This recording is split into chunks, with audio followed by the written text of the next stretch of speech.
Well, the sex assault retrial for Harvey Weinstein is set to begin this week. Tomorrow, in fact, jury selection begins. The trial is expected to last 4 to 6 weeks. The retrial will cover 2 charges of assault and 1 of rape stemming from allegations by 3 different women. Joining us this morning, criminal defense attorney Arthur Aidala. He is representing Harvey Weinstein. Nice to have you back on Good Day. Nice to see you. So we're hearing Harvey Weinstein's not in the best shape as far as his health. No, look, he was suffering 5 years ago.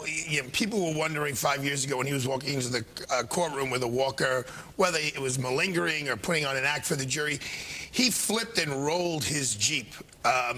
And I have pictures of it. I have hospital records of it in August of 2019, and he has been going downhill since. But he's in the hospital this weekend. This weekend, I mean, he's gained a lot of weight, and they're worried about it's all liquid water around his heart. This weekend, he's got a horrible infection in his mouth, his throat, and he's struggling to speak. And guys, when you're about to go on trial, and you need to communicate with your lawyer, and lawyers, not being able to speak very well is not a good thing. They took him to Bellevue on Saturday. He begged them, let me just stay here overnight so you can continue to medicate me. They promised the medication would go with him to Rikers. It didn't. And people will say, oh, who cares? He's convicted. Well, no, he's not convicted anymore. His case was reversed. He's presumed innocent. And in the United States of America, and especially New York, nobody in Rikers Island should be being treated the way they are right now. It's not just Harvey. That place is a disaster that needs to be addressed. Do you want this? I was just going to ask, is he ready to go to trial do you want tomorrow? this delayed? No, we definitely don't want it delayed. The judge has been fantastic in trying to get him help, but believe it or not, a New York State judge, even though they were elected, they're appointed by the governor, the mayor, signed an order that he should be hospitalized, that Harvey should be hospitalized. The Department of Corrections said, sorry, judge, we're in charge of the security for people, not you, and they're keeping him in Rikers. We don't want it delayed. Harvey's health is deteriorating quickly. The game plan is to win this trial. He then goes to California.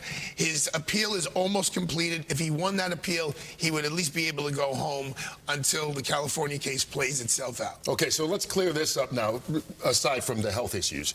This is a retrial that the jury is being selected for the New York State charges, which he was convicted, got 23 years, then on appeal, due to technicality with a witness that they say should not have testified. No, it was actually it was a couple more than, believe me, I argued it. It's like I'm being punished because I won the appeal. Okay, so now I got to go try the case again. We can talk about that part. The flip side of it, though, the 16 years in California still exists right now. I know he's appealing that. My question, after laying that foundation, is what do you expect to be different in this trial than was in 2020 when he was convicted? So that's a great question.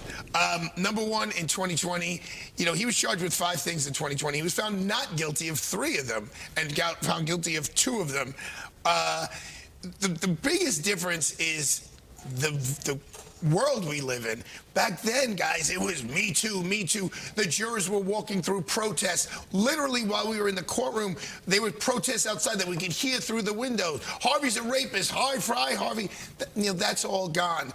When we tried the case 5 years ago, seriously, the only time people heard the word corona had to do with a beer. They didn't know about this pandemic that was going to destroy the world to some degree, and October 7th, and George Floyd. Like, so much has happened that vibe for a jury is Harvey Weinstein is the worst person on the planet Earth, and you got to convict him at all costs, is gone. So that's a big difference. And Rosanna, the change of judge is a big difference. The case was reversed last time because that prior judge made so many bad rulings against Harvey. This judge is much more fair-minded and enjoys a very, very excellent reputation. So prosecutors are concerned about some of the comments that you said about one of the witnesses. Always concerned. They're always concerned about. But they felt that you disparaged one of the witnesses. Yeah, well, I won't do it now, but obviously that's what we're going to do in the courtroom. Harvey's defense has always been, yes, these interactions happened, but they were totally consensual. No one complained about them for years. I mean, this was all that came out in the last trial, where he was acquitted of a lot of the charges. So we're going to make the same argument. Not that it wasn't him, it didn't happen. It's that, yes, it happened, but he said it was consensual. They said it was consensual for decades. and then they turn their story around when the Me Too thing exploded. Was it quid pro quo? They knew that if they slept with Harvey, they would get a role.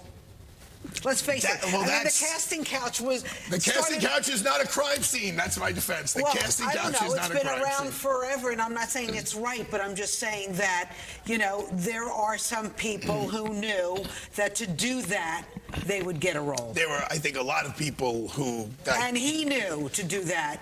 But I think the charges are more than just they slept together. The charges is that he forced them to sleep with him, which is a different case than the casting couch, if you will. Again, not that the casting couch is right to begin with. Right. It's two sides of the story. Right. So, they're saying it was forced, and he's saying it wasn't forced. We went out, we had champagne. I said, you want to come to my apartment at 2 o'clock in the morning? Probably wasn't to read scripts. So, we'll see what happens. I mean, we feel a lot better this time than last time because of the vibe in the United States of America around Me Too. We've seen a lot of cases being reversed or people not being convicted on the Me Too stuff. The whole believe all women thing is against the United States of America. We don't believe anything. We don't believe all priests. We don't believe all rabbis. We don't, that's the jury's role, is to listen to the witnesses, assess their credibility, and they decide who they believe and who they don't. You still got the 16 years in California. You're not licensed or representing there, do you? For that case? No, but the woman who wrote his appeal, Jennifer Bongine, she helped us on the New York appeal. She said, Arthur, the appeal in California is stronger than the New York appeal. So they're very optimistic that he'll win in California. And he'll be up for health-wise for the trial starting tomorrow. I mean, he's really hurting, and the judge knows it, and the judge acknowledges it. He told him on last week, we'll take as many breaks as you need. He's in a wheelchair. It's not where anybody would want to be. Got it. All right. It all starts tomorrow with the jury selection here in the New York case. Arthur, always good to see you. Thank you. Let's check in with Liv and the weather. Liv?